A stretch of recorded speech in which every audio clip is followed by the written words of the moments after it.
चलिए प्यारे मित्रों, आज हम जो है हिंदी वर्णमाला से सभी वर्णों का उच्चारण स्थान देखेंगे कि कौन सा वर्ण कहाँ से उच्चरित होता है, उसका उच्चारण स्थान क्या है। ठीक है, इन सब बातों को ध्यान रखते हुए आज का टॉपिक मैंने लिया है कि प्रत्येक वर्ण का आपसे कोई भी वर्ण नहीं छूटेगा, क्योंकि ये एक ना एक प्रश्न आपका प्रत्येक परीक्षा में सम्मिलित किया जाता है कि इसका उच्चारण स्थान क्या है, किसका मूर्धा है, किसका कंठ है, किसका तालु है, किसका दंत है, किसका ओष्ठ है।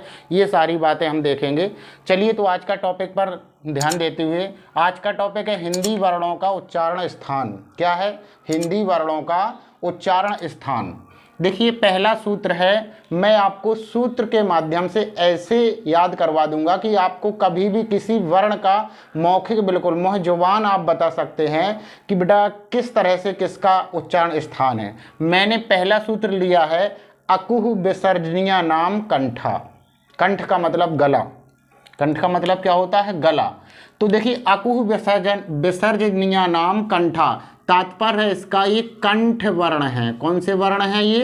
कंठ वर्ण। यानी कि कंठ का मतलब गले से उच्चरित होने वाले, ये जो कंठ होता है ना, यहाँ से उच्चरित होता है। ठीक है, अकुह विसर्जनीय नाम कंठा। देखिए, अकुह का मतलब आ से हो गया, आ ले लीजिए आप, और बड़ा आ ले, दोनों आ सम्मिलित कर दीजिए। कु का मतलब है का वर्ग, और का वर्ग में आपको पता है कौन कौन से वर्ण आते हैं? का, खा, गा, घा और इंगा। ठीक है, ये हो गए। इसके बाद अकुह हा आया। हा का मतलब हा लेना है, और विसर्जनीय नाम विसर्ग भी लेना है। क्या लेना है? विसर्ग। इतने वर्ण हो गए। इसके अलावा कोई भी आपका वर्ण नहीं होगा जो आपका इसमें सम्मिलित हो जाएगा। ठीक है, तो आशा करता हूं पहला क्लियर हुआ होगा सूत्र। अकुह विसर्जनीय नाम कंठा, जो आपका आ से बन गया क्या? छोटा आ, बड़ा आ, और कु से का वर्ग हो गया। इसी तरह इसमें चू से चा वर्ग होगा। देखिए इसमें कौन कौन से वर्ण आएंगे। अब इस तरह से केवल आपको सूत्र कंठस्थ करने हैं, और एक बार सूत्र याद हो गए तो पूरी वर्णमाला, पूरी की पूरी वर्णमाला आपको कंप्लीट हो जाएगी। इसके बाद आपका आएगा दूसरे नंबर पे इचू यसा नाम तालु। उसके बाद बेटा ऋतु रसा नाम मूर्धा। उसके बाद लिर्तु लसा नाम दंता। उपु पद्मानीय नाम ओष्ठो। यम गणनम नाशिका चा ए दयतो कंठ तालु। ओ दौतो कंठोष्ठ, और वकारस दंतोष्ठ, और नासिका अनुस्वारस। ठीक है, इतने सूत्र आपको कंप्लीट करने हैं। अच्छा, इतने सूत्र कंप्लीट जब हो जाएंगे तो आप इन्हीं से जब सूत्र याद हैं, जैसे आपसे पूछा चा का उच्चारण, तो इचू ऐसा नाम तालु, जितने सूत्र में इचू, चू से चा वर्ग हो गया। ठीक है, तो देखिए अब इनके वर्ण निकाल लीजिए। इसी तरह से ई से हो गई छोटी ई और बड़ी ई, क्लियर हो गया। इसके बाद या सा, या से या हो गया, और ये आपका सा हो गया, यानी तालव्य सा हो गया। ई चू, और अभी रुकिए, यहाँ पर ई हो गया। अब चू से चा वर्ग, क्या हो गया? चा वर्ग। अब चा वर्ग में वर्ण कितने हैं? चा, छा, जा, झा,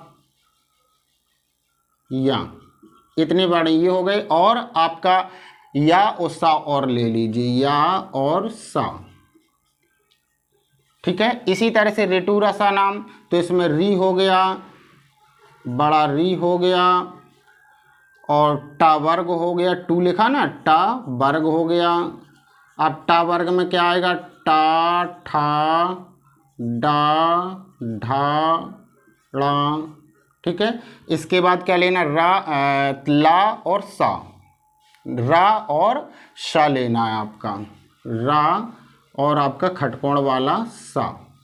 ठीक है, इसके बाद लिर्तु लसा नाम, इसमें लिर यानी ये संस्कृत भाषा में है लेकिन सूत्र में है, इस वजह से ध्यान रखिएगा, ये संस्कृत भाषा से है। तो लिर हो गया, तू से हो गया, ता वर्ग। अब ता वर्ग में कौन कौन आता है? ता, था, दा, धा, ना। ठीक है, इतने वर्ण ये हो गए। उसके बाद ला और सा और ले लीजिए, दंती ला और सा। इसके बाद उपु पद्मानीय नाम, तो उ और आपका बड़ा ऊ, उपु पद्मानीय नाम ओष्ठो। अब उपदमानीय नाम इसमें कोई काम नहीं है आपका, ये संस्कृत वर्णमाला से है। इसके बाद यम गणनम नाशिका चा। तो या, इसको थोड़ा विस्तार कर दें। इसके बाद देखिए इस, चलिए बाद में देख लेंगे। या और माँ और इंगा, ड़ा और ना। ठीक है, इनका उच्चारण स्थान क्या है? नासिका। क्या है इनका? नासिका। यानी इनका उच्चारण स्थान नासिका तो है ही, अभी बाद में यहाँ डिटेल समझाऊंगा मैं। इनका उच्चारण नासिका, तो इनका एक होगा मूल स्थान जो था उनका, मूल उच्चारण स्थान जो उनका खुद का है, मूल उच्चारण स्थान प्लस नासिका साथ में चलेगा। ठीक है, ये इनका उच्चारण स्थान हो गए। इसी तरह से ये क्या है? तालु। तालु का मतलब तालव्य वर्ण है, तालव्य वर्ण हो गए। और इसके बाद मूर्धा, मूर्धन्य जिसे कहते हैं। और दंती यानी दंती हो गए, दंत से उच्चरित होते हैं। और ये ओष्ठ से होते हैं। कहाँ से होते हैं? ओष्ठ यानी कि होंठ से। ठीक है, इतना क्लियर हो गया। इसके बाद अब आप चलेंगे ए दैतो कंठ तालु। ए और आय, ए जे हो गया, दय यानी कि आय, इनका उच्चारण स्थान है कंठ प्लस तालु। ठीक है, कंठ प्लस तालु। इसके बाद ओ दाओ तो यानी कि ओ और आओ, इनका उच्चारण स्थान आपका क्या है? कंठोष्ठ यानी कंठ प्लस ओष्ठ है। इसके बाद वकारस दंतोष्ठ, वा का उच्चारण स्थान क्या है? दंत प्लस ओष्ठ। क्लियर हो गया होगा। इसके बाद नासिका अनुसारस्य यानी जो अंग होता है ऐसे, इसका उच्चारण स्थान होता है नासिका। जो अनुस्वार कहते हैं ना ऐसे, नासिका। ठीक है, या इसका चिन्ह ऐसे भी होता है, ऐसे लगा दो बस ऐसे। क्लियर हो गई ये बात। चलिए, इतने ही में आपकी पूरी वर्णमाला के अक्षर सभी सम्मिलित हो गए हैं। सभी अक्षर जो हैं वो क्या हो गए हैं? पूरी वर्णमाला के सभी अक्षर जो हैं वो क्या हो गए हैं? सम्मिलित हो गए हैं, यानी कि ले लिए गए। चलिए एक बार क्लिप ले लीजिए, उसके बाद देखते हैं। तो इसमें आपने देखा कि किस तरह से किस वर्ण का कहाँ से उच्चारण स्थान है। चलिए एक बार समझ लीजिए बस थोड़ा सा। देखिए, कहने का तात्पर्य है आपका, केवल इसमें दिक्कत आएगी आपको, वो भी अभी मैं सॉल्व करवा दे रहा हूं, तो कोई प्रॉब्लम नहीं आएगी किसी भी वर्ण में, आपका कोई भी वर्ण हो। ठीक है, चलिए देखिए, तो पहला सूत्र हमने जाना, इसका एक विश्लेषण देख लीजिए। जैसे आपने देखा या, इसका उच्चारण स्थान केवल नासिका नहीं होगा। देखिए या आपने देखा किसी वर्ग में आया था। देखिए किस वर्ग का है ये? इचु यसा नाम तालु, चा वर्ग का, चा वर्ग का है ना या। तो इसका मूल स्थान क्या है? तालु हो गया और प्लस नासिका। क्या हो गया? तालु हो गया प्लस नासिका, या हो गया। इसके बाद माँ, इसी तरह से माँ का उच्चारण स्थान आपका किस वर्ग में है? आपने देखा होगा माँ आपका आता है पा वर्ग में। किस वर्ग में आता है? पा वर्ग में। माँ आता है पा फा बा भा माँ, तो ये आपका पा वर्ग हो जाएगा। कौन सा वर्ग हो जाएगा? पा वर्ग। उपपदमानीय नाम, उपपदमानीय नाम, यानी इसमें पा वर्ग और बेटा रह गया। पा वर्ग का मतलब पा फा बा भा और माँ। ठीक है, तो इसका उच्चारण स्थान यानी माँ किस वर्ग में है? पा वर्ग में। पा वर्ग का मतलब ओष्ठ होगा एक इसका उच्चारण, और ओष्ठ के साथ में क्या जुड़ जाएगा? नासिका। यानी इन सब का जो मूल स्थान है पांचों वर्गों का, मैंने इसी तरह से आपसे, अब आपको क्या देखना है? इंगा। तो इंगा का जो मूल उच्चारण स्थान है इंगा का, तो आपने किस में देखा? अकुह विसर्जनम कंठा, अकुह का वर्ग में। तो एक तो आपको कंठा यानी कंठ वर्ण है, तो कंठ हो गया, और प्लस नासिका हो गया। ठीक है, इसके बाद आपका आता है ला। ला किस वर्ग में आता है आपका? टा वर्ग में। तो टा वर्ग का उच्चारण स्थान देख लीजिए, टा वर्ग का उच्चारण क्या, मूर्धा, तो मूर्धा प्लस नासिका। इसके बाद अंतिम वर्ण है ना, ता था दा धा ना, किसमें आया, दंत में, तो ये इसका उच्चारण स्थान दंत हो गया और प्लस नासिका हो गया। क्लियर हो गई ये बात। तो कोई भी वर्ण आपका अब नहीं बचा कि जिससे आपको दिक्कत हो कि इसका उच्चारण स्थान क्या है, इसका उच्चारण स्थान क्या है। केवल आपको सबसे पहले जो है सूत्र पर विशेष ध्यान देना है। पहले जैसे मैंने पहला सूत्र बताया आपसे कि अकुह विसर्जनीय नाम कंठा, अकुह विसर्जनीय नाम कंठा। अकुह का आ से ले लीजिए आप लोग, आ ले लीजिए और बड़ा आ ले लीजिए, ठीक है। कु यानी कि का वर्ग हो गया, अकुह हा आया तो हा हो गया उसमें सम्मिलित। विसर्जनीय नाम यानी कि विसर्ग जो आहा जिसे हम बोलते, तो यही चारों वर्ण आपके हो गए, आ का वर्ग के सभी और हा और विसर्ग, ठीक है। इसके बाद दूसरा सूत्र मैंने बताया, इचु यसा नाम तालु, ई से ले लीजिए आप क्या, छोटी बड़ी, इच्चू चू से ले लीजिए, चा वर्ग के जितने भी पांचों वर्ण हो गए, यसा नाम या ले लीजिए और फिर सा ले लीजिए, ठीक है, ये हो गया। इसके बाद आपका ऋतु रसा नाम, दोनों री ले लीजिए, छोटा और बड़े दोनों री ले लीजिएगा, ऋतु।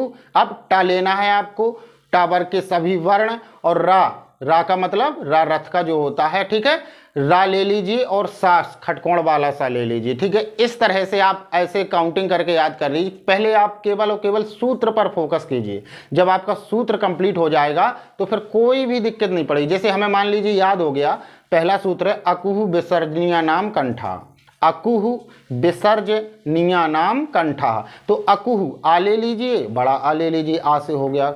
ये प्रक्रिया आपको केवल एक बार समझनी है, इनको कम से कम 4 5 6 बार, जब तक आपको याद नहीं हो जाए, कंठस्थ नहीं हो जाए, जब तक आप इसे पकड़े रहिए। पहला सूत्र अकुह विसर्जनीय नाम कंठा, ऋतुरस, इचु ऐसा नाम तालु, ऋतुरसा नाम मूर्धा, लृतुलसा नाम दंतः, उपु पद्मानीय नाम ओष्ठो, यमगणनम नासिका, चा ए दय तो कंठ तालु, ओ दव तो कंठोष्ठ, बकारस दंतोष्ठ और नासिका अनुस्वारस, ठीक है। ये आपके सभी सूत्र हो गए। बस जब ये सूत्र आपके कंप्लीट हो जाएंगे तो आपको क्या होगा कि ये बिल्कुल कोई भी वर्ण नहीं रहेगा। अब चलिए थोड़ी सी चर्चा कर लें, कुछ मिश्रित व्यंजन भी हैं, ठीक है, या संयुक्त व्यंजन भी, उनका उच्चारण स्थान कैसे हम निकालते हैं, उनका उच्चारण स्थान कैसे निकालते हैं, ठीक है।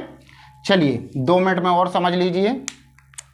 देखिए जैसे आप 2 वर्ण तो ये सम्मिलित कर लीजिए, इसमें आपने देखा होगा जो आगत व्यंजन हैं या उन्हीं को द्विगुण व्यंजन भी कहते हैं। आगत व्यंजन कह लो या फिर द्विगुण व्यंजन कह लीजिए। उनका उच्चारण स्थान क्या है, तो उनका उच्चारण स्थान आपका मूर्धा होगा। क्या होगा, आगत व्यंजन जो है, यहाँ दिख रहा है यहाँ, उनका जो मूर्धन्य स्थान किनका होगा, एक ये ऐसे ड़ा पड़ा है ड़ा, और एक आपका ढा ऐसे, ठीक है। ये 2 वर्णों का भी उच्चारण स्थान क्या होगा, मूर्धा होगा, इसी में आएंगे ये, ठीक है। ये आगत स्वर जो है, क्योंकि जो हिंदी वर्णमाला है उसमें आपको लेखनी की दृष्टि से 52 वर्ण आपको पढ़ने, वो 52 वर्णों का मैंने आपका यानी 52 वर्णों का उच्चारण स्थान आज आपको कंप्लीट करवा दिया केवल 15 मिनट में, ठीक है। चलिए एक नज़र डालनी है जो मैंने अभी बताया। जैसे आपका मिश्रित व्यंजन बचे, देखिए व्यंजन सभी सम्मिलित हो गए। देखिए 5 वर्ग के 25 वर्ण तो ये कंप्लीट हो गए, 5 वर्ग हैं इसमें सम्मिलित। आपका देखो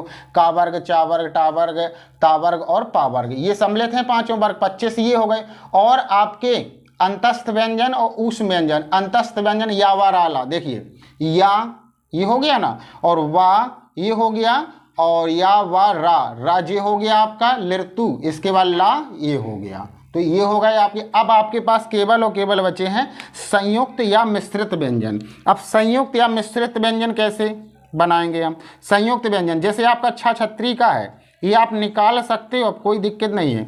छ छत्री का किन किन वर्णों से मिलकर बनता है आप भी जानते हो, का और सा, ठीक है ना। तो आप देखो का उच्चारण स्थान किस में है, का उच्चारण स्थान अकुह यानी कि कंठ है, कंठ है, और प्लस अब जो खटकोण वाला सा है ये किस में आया था? ऋतु रसा नाम, इसका क्या? मूर्धा। तो कंठ प्लस मूर्धा, ये इसका, क्योंकि जो मिश्रित व्यंजन है या जो संयुक्त व्यंजन है दो वर्णों से मिलकर के बने हैं। कितने वर्णों से मिलकर के बने हैं? दो वर्णों से मिलकर बने। जब दो वर्णों से मिलकर बने तो उनका उच्चारण स्थान भी दो होंगे। कितने होंगे? दो उच्चारण स्थान होंगे। कैसे? अब जैसे तिरा देखना, आपको क्या देखना? तिरा। तो ये किससे बना है? ता और रा से। तो ता देखिए किस में उच्चारण स्थान आपको पढ़ने को मिला था? ता वर्ग देखिए, यानी कि लृतु लसा नाम दंतः। ठीक है, तो लृतु लसा नाम, तो दंत हो गया आपका ता का, दंत प्लस, ठीक है, दंत हो गया आपका किसका? ता का। और रा आपने देखा था किस में देखा था? ऋतु रसा नाम। देखो ऋतु रसा नाम मूर्धा, तो दंत प्लस मूर्धा। ठीक है, ये दो वर्ण इस तरह से हो गए। अब एक कहने का तात्पर्य, आप कमेंट बॉक्स में जा, जो ज्या है उसका और श्री वाला, ये मिश्रित दो व्यंजन मैंने आपको दिए। कमेंट बॉक्स में आप इनका उच्चारण स्थान कमेंट में बताएं। आपका बहुत बढ़िया तैयारी है। और इसी तरह से आपने आज देखा कि हिंदी वर्णों का जो उच्चारण स्थान है, कौन सा वर्ण कहाँ से उच्चरित होता है। ठीक है, तो इन सभी वर्णों की आज हमने एक ही वीडियो में जानकारी आपको उपलब्ध कराई।